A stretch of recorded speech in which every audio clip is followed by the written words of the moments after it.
Bonjour à tous, on se retrouve pour une nouvelle vidéo sur le sport durant ma perte de poids. Donc comme pour la vidéo alimentation, cette vidéo sera déroulée en trois parties. Donc une première partie sur le sport que j'ai fait durant ma perte de poids, une deuxième partie sur les erreurs que j'ai faites, et enfin une dernière partie sur mes conseils. Donc on y va, donc au tout début, comment j'ai commencé en fait le sport. Donc c'est simple, moi au départ je m'étais inscrit à la salle de sport, et au final j'ai fait seulement 2 séances. Parce que, pourquoi? Déjà parce que j'avais honte. Parce qu'on a beau dire ce qu'on veut, mais on dit que personne ne nous regarde. Mais quand vous êtes à 190 kilos, enfin je sais plus combien j'avais perdu à l'époque, tout le monde regarde et tout le monde se moque de vous. Donc du coup, moi déjà j'avais honte. Et puis en plus, moi j'étais étudiant, donc pas d'argent. En plus j'étais boursier. Moi je me disais, je suis en train de payer 50 euros par mois pour simplement faire du vélo d'appartement et du tapis de course. Et du coup, à l'époque, moi je connaissais pas du tout le côté musculation pour la perte de poids et la perte de masse grasse. Donc, du coup, c'est pour ça que j'ai fait 2 séances et je me suis désabonné. Et donc, du coup, après, comment j'ai fait? Au début, j'ai perdu vraiment comme ça, juste avec l'alimentation. D'ailleurs, si vous n'avez pas vu la vidéo alimentation, je vous mettrai le lien de la vidéo en description, vous la retrouverez sur ma chaîne, où je donne beaucoup de conseils justement sur quoi faire et les erreurs que j'ai faites. Donc j'ai perdu comme ça avec l'alimentation et ensuite il y avait un collègue de boulot donc qui arrivait vers les 130-140 kg de mémoire qui m'avait donné le Insanity, donc c'est des vidéos à faire chez soi. Donc ceux qui connaissent pas Insanity, voilà ce que c'est. Come on, y'all. Push, push. Dig through, y'all. Come on, come on. Yeah.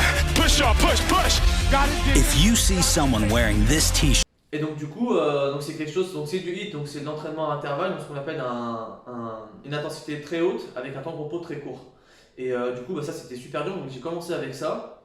Je m'en souviens, la première vidéo, juste le fit test, donc justement pour tester nos capacités à la base c'est 25 minutes. Là, j'ai eu des courbatures pendant 4 jours, je me suis dit je vais jamais y arriver. Mais j'ai persisté comme ça et ainsi de suite. Et je faisais les vidéos du premier mois, donc j'arrivais pas à tout faire. Les pompes, je faisais pas. Les sauts, les sauts groupés, où on lève les genoux ici, moi je sautais à peine les sauts du sol. Et j'ai ainsi de suite comme ça. Ensuite, on m'avait donné un vélo d'appartement. Donc je rentrais comme ça, je faisais du vélo d'appartement. Et donc, me demandez pas pourquoi, mais je m'étais dit, voilà, quand tu rentres, faut que tu fasses 15 km. Et peu importe le temps que tu fasses, ce qui compte, c'est que tu ailles le plus vite.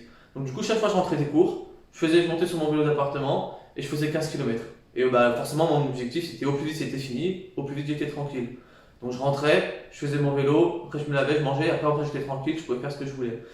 Et donc du coup, je faisais Insanity vélo d'appartement. Ensuite, après, progressivement, je me suis mis à la course à pied. Donc là, pareil, hein, la première fois, vous imaginez, j'ai dû courir 5 minutes et je suis rentré à pied. Et après, ainsi de suite, je faisais qu'augmenter comme ça. Donc je me donnais un repère. Donc par exemple, je disais, là, il y avait tel arbre. Je me disais, là, je vais aller jusqu'à tel arbre. Et je revenais à pied, et après jusqu'au portail au fond, et ainsi de suite, et ainsi de suite. Et après, courir et le retour jusqu'à tel poteau. Et je me donnais comme ça des objectifs à augmenter au fur et à mesure, et au fur et à mesure. Toujours plus.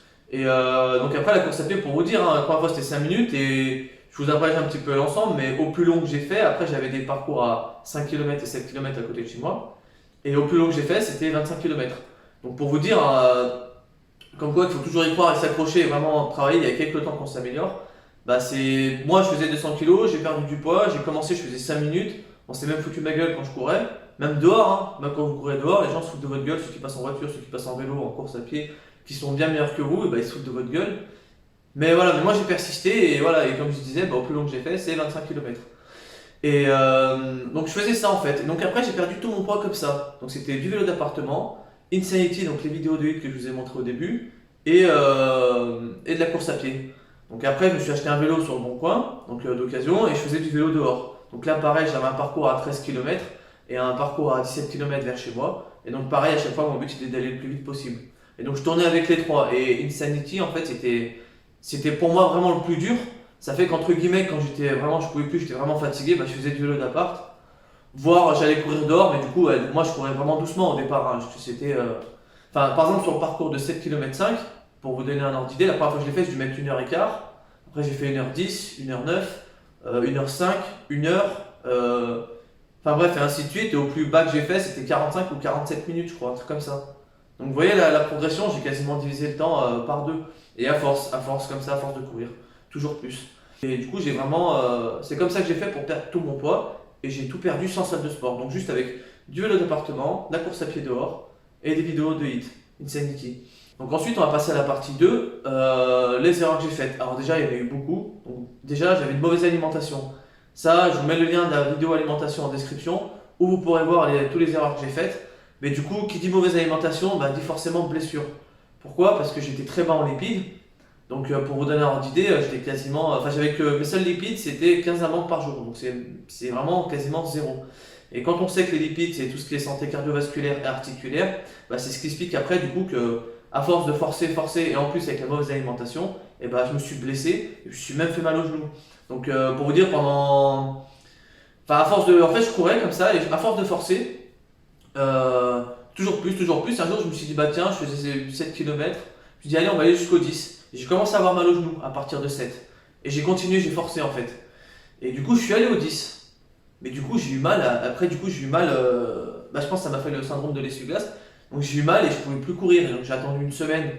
Pareil, je pouvais plus courir. J'ai fait une IRM. On m'a dit bah inflammation, j'ai un œdème osseux avec pincement du condyle médial et je sais plus quoi d'autre. Enfin bref, inflammation osseuse. En gros que je force trop, fallait que je me repose 3-4 mois. C'est ce que j'ai fait. Et bah je recommence à courir toujours pareil.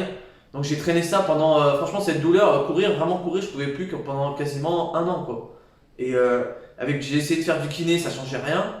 C'était même pas une séance par semaine et donc du coup bah, ça a vraiment été long et tout ça pour vous dire voilà parce qu'une fois j'ai voulu forcer, je me suis pas bien entraîné, je n'étais pas bien entraîné que du coup voilà ce que ça a impacté tout derrière comme problème pour vous dire.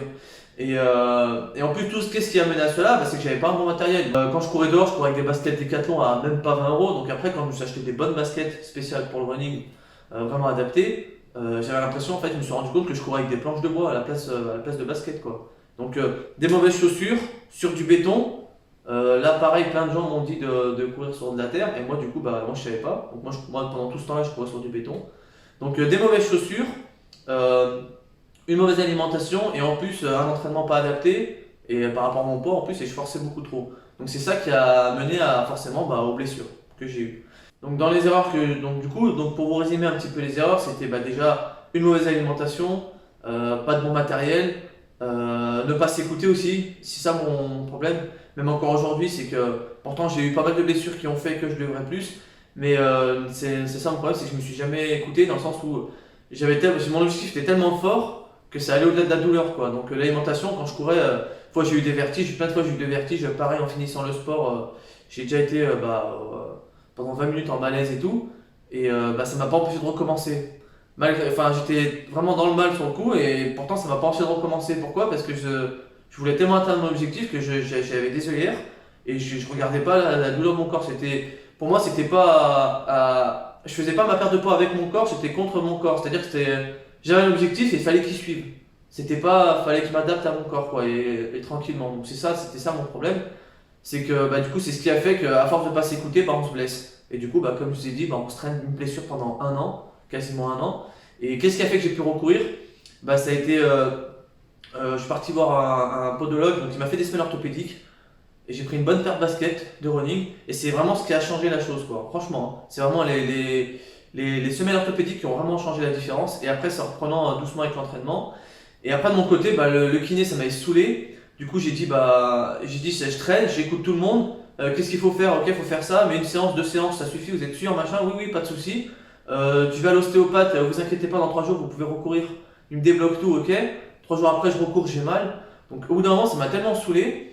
Et je vous le dis, c'est même pas contre ces professionnels. Hein, dans ma tête, j'ai dit, allez tous vous faire foutre. Je vais faire comme je pense. Et j'ai commencé à me renseigner sur internet. Pourquoi mal au genou, tel syndrome, qu'est-ce qui cause ces blessures, comment renforcer. Et donc là après pareil j'avais acheté des livres sur la musculation, donc j'avais vu les muscles pour la course à pied, les ischios, les quadris, etc. Et donc du coup c'est comme ça que j'ai fait, j'ai renforcé, j'ai dit maintenant je vais faire à ma manière, comme je pense, et du coup j'ai bouffé des fentes, vraiment des fentes, renforcer mes ischios, renforcer mes quadriceps, et je me suis dit dans ma tête, un jour je recourrai. Et c'est comme ça que j'ai fait. Et du coup, quand moi j'ai fait à ma manière, j'ai cherché en fait, forcément j'ai mis plus de temps qu'un spécialiste, hein, mais j'ai cherché jusqu'à que j'ai trouvé et j'ai persisté. Et du coup, après j'ai pu recourir. Et c'est ce qui a fait qu'après, comme je vous disais au début de la vidéo, que j'ai pu aller jusqu'à mes 25 km. Donc enfin, maintenant on va passer à la dernière partie. Donc les conseils que je pourrais vous donner. Alors déjà, si vous êtes en fort surpoids, voire même en surpoids de base et que vous n'avez pas forcément de condition, ça fait un moment que vous n'avez pas fait de sport pour plusieurs années, je vous déconseille vraiment de faire Insanity parce que s'il y a beaucoup de sauts, c'est vraiment dur pour les articulations et du coup vous allez plus vous blesser que vraiment vous améliorer et perdre du poids si c'est ça votre objectif. Donc évitez vraiment tout ce qui est sauts et sollicitations articulaires beaucoup trop grosses, comme la course à pied pareil. Si vous voulez faire de la course à pied, je suis pas contre, mais tout dépend à partir de quel poids. Et je vous conseille vraiment d'investir dans une bonne paire de chaussures. Mais franchement, si ça avec le temps que j'ai appris aussi, c'est que moi à l'époque j'avais pas le budget donc j'avais pas trop le choix en soi. Mais si vous pouvez, faites vraiment ce que vous pouvez, quitte à pas faire de la course à pied au départ. Mais prenez une bonne paire de baskets, voire même allez chez un podologue, regardez si vous n'avez pas un déséquilibre au niveau articulaire pour faire des semelles orthopédiques. Et en plus, je crois d'ailleurs qu'il y a une partie qui est remboursée par la sécurité sociale. Donc vraiment, n'hésitez pas à avoir du bon matériel et visez vraiment le long terme. Parce que vous pouvez faire sans, comme moi j'ai fait. Vous allez vous blesser et après vous allez être arrêté, vous n'allez plus pouvoir rien faire. Donc moi je vous dirais vraiment, investissez dans du bon matériel et allez dans un magasin de running. Allez pas prendre des baskets n'importe où parce que vous avez trouvé une offre. Allez dans un magasin de running, ils vont vous faire, la plupart des magasins maintenant ils vous font courir sur un tapis et ils voient en fonction de votre foulée et ils vous font tester plusieurs chaussures pour voir que c'est laquelle vous convient le mieux. Donc une bonne paire de chaussures, des semelles orthopédiques. Et vous pouvez commencer aussi, pareil, si vous êtes vraiment en surpoids, commencer le sport en faisant du vélo d'appartement. C'est très bien, ça va entre guillemets huiler vos articulations, vous allez solliciter votre corps tranquillement, vous remettre au sport. En plus le vélo d'appartement c'est hyper pratique parce que au moins vous ne pourrez jamais avoir d'excuses. C'est ça que j'aimais bien aussi, c'est que c'est sur place quoi. Moi je rentrais de l'école, même si je rentrais tard ou du boulot je rentrais tard. J'avais mon vélo sur place, je faisais mon vélo, après j'allais me laver, après j'étais tranquille. J'ai pas besoin de me déplacer à la salle de sport. Par exemple, si vous avez des enfants, vous pouvez aller récupérer vos enfants, vous en occuper, les mettre à table, enfin manger, les coucher au lit, puis aller faire votre vélo. Vous êtes vraiment flexible. Si le lendemain matin vous avez un rendez-vous, vous pouvez pareil vous lever plus tôt, faire votre vélo et ainsi de suite. Donc vraiment, moi je vous conseille vraiment pour commencer, le vélo d'appart c'est très bien. Vous pouvez très bien commencer par 30-40 minutes par jour. Peut-être pour ceux qui font jamais de sport, allez on va dire 2-3 fois par semaine et monter progressivement à 4 fois, 5 fois, et puis après c'est à vous en fait à juger en fonction de votre ressenti, mais en même temps il faut vous mettre un coup de pied au cul, mais en même temps il faut y aller par étapes, il ne faut pas vouloir trop forcer.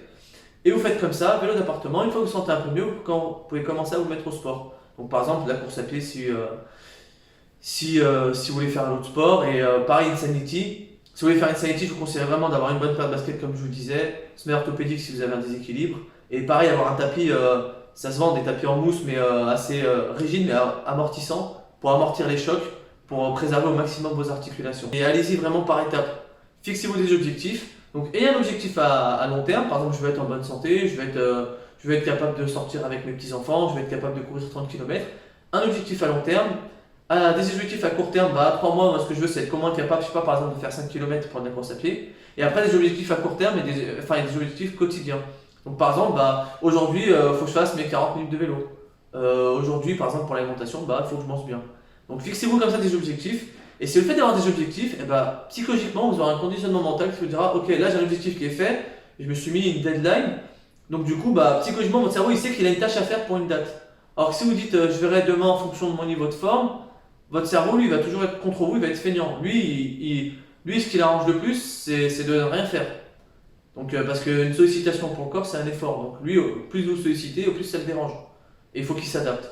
Donc, c'est à vous aussi, justement, de forcer à s'adapter en faisant votre sport et en insistant, en fait. Donc, voilà pour cette vidéo. Je vous ai donné ce que j'ai fait pendant ma perte de poids, les heures que j'ai faites, ainsi que mes conseils.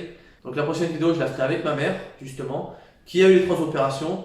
Donc elle a eu l'anneau, puis elle a fait la sleeve et le bypass et elle a repris du poids. Donc vous voyez, elle veut perdre 10 kilos.